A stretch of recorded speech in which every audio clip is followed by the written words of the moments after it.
Söz açmaq istəyirəm bir mərdin həyatından. Onu müdrik bir adam tanıyır hər bir insan. Bir vaxtlar ölkəmizi döndərmiş Gülüstana, o şöhrət gətirmişdi doğma Azərbaycana. Yaddan çıxartmaq olmaz onun xoş niyyətini, canından çox sevirdi öz doğma millətini. Ona çox doğma idi Rus, Ukrayn, Yahudi, başqa xalqlar da onu çox ürəkdən sevirdi. Ömrünü əsr etmişdi torpağına, xalqına, heç vaxt yol verməz idi xalqı gedə qırğına. Nəhayət acı günlər bir-birini əvəz etdi, söz açdığı mərd insan Bakımızı tərk etdi. Yadımdadır o günlər, yaş axırdı gözümdən, qəmlənməyə dəyərmi soruşurdum özümdən. Rəhbərliyə çəkildi Sovetlər Birliyində, başını uca etdi xalqının da, elin də. Bir neçə il beləcə Moskvada yaşadı, hörmətlə səslənirdi onun nüfuzu, adı.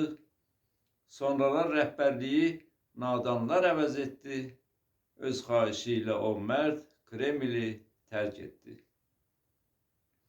O gündən xalqımızın başlandı faciəsi, Qarabağdan Bakıya köçdü qaçqın dəstəsi. Sonra 20 yanvar dağ vurdu qəlbimizə, o mərd gələ bilmədi çatmağa dadımıza. O mərdi qoymurdular bir anlığa da gözdən, beləcə ayırdılar onu vətənimizdən. O mərd əyilməz insan dözməyib haqsızlığa, xalqı qaldırmaq üçün özü qalxdı ayağa. Gəldi Azərbaycana, o xalqa arxa oldu, Bakı ona möhtaçkən Naxçıvana yollandı. Nəşrinmiş Kresto xəbər alır özümdən, həmin gündən rəhbərlik düşdü xalqın gözündən.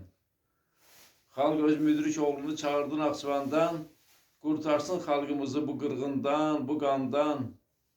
O böyük siyasətçi bu ağır vəziyyətdə xalqda inam yaratdı dağılan məmləkətdə. Lənkəran da, Gəncə də qulaq asdı sözünə. Çünki xalq inanırdı o müdrikin özünə. Nadanlar yerlərini bilsəydilər əzəldən, xalqımız uzaq olardı bu qırğından, bu qandan. Bir arzum var, dünyada ədalət bərpa olsun.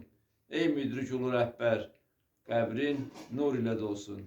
Ey müdrik ulu rəhbər, qəbrin nur ilə dolsun.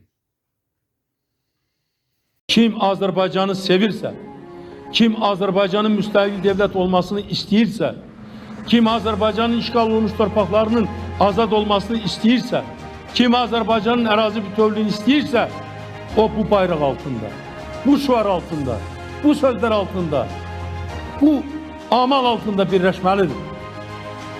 Azərbaycan heç bir ölkənin təsir altına düşməyəcəkdir. Azərbaycan öz müstəqilliyini qoruyacaqdır.